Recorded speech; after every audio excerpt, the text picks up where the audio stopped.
السلام عليكم ورحمة الله. السلام عليكم ورحمة الله.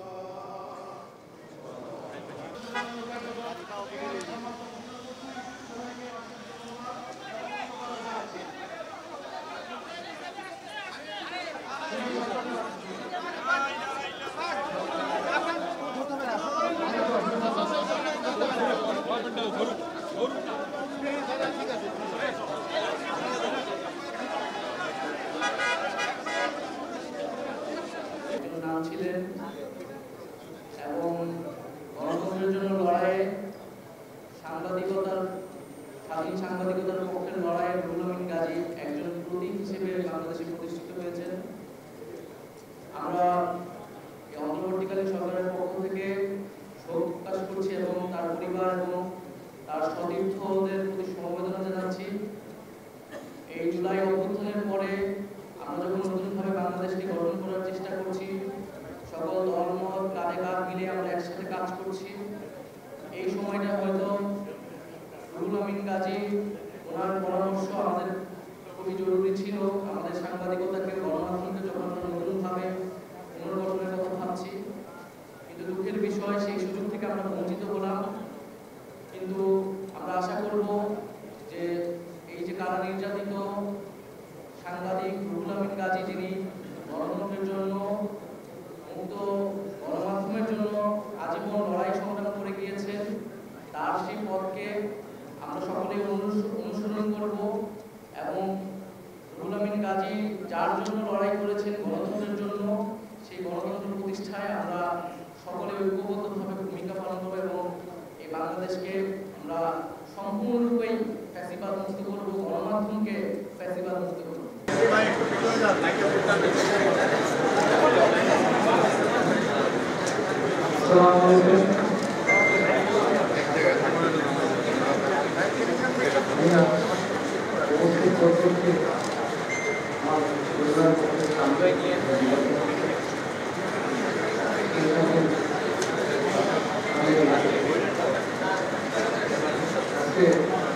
আমার জীবনে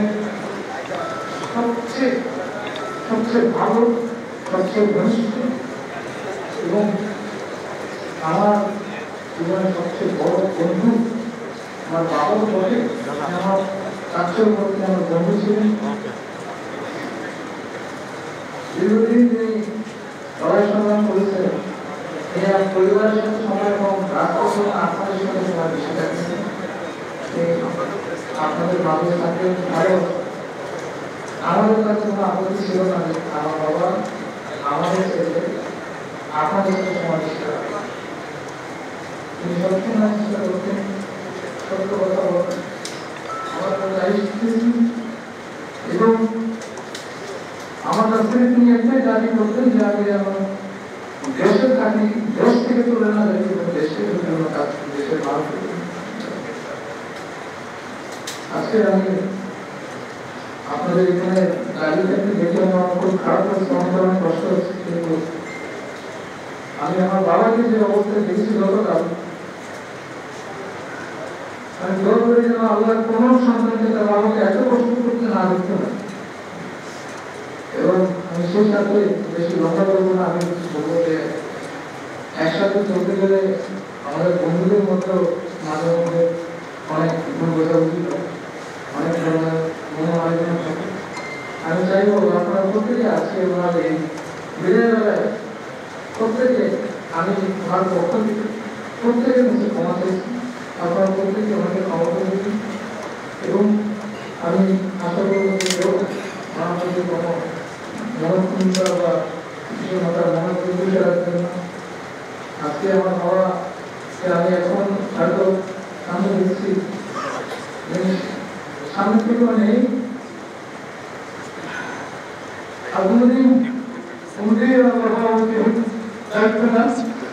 বুঝতে পারছি এই কষ্ট আমি ভাষা প্রকাশ করতে পারছি না। আপনাদের সাথে কিন্তু আমি চাইবো আপনারা আমার বাবাকে ক্ষমা করে দেব, আমার বাবার লোকের জন্য আপনারা মাত্রা ক্ষমা করবেন, আপনারা প্রত্যেকে দোয়া করবেন যেন আমার বাবাকে আল্লাহ তাআলা জান্নাতের সবচেয়ে উঁচু মুকাম দান করে, জান্নাতের সুখ করে।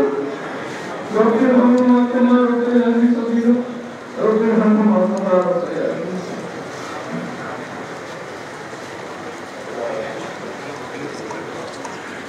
ভাই আরেকটু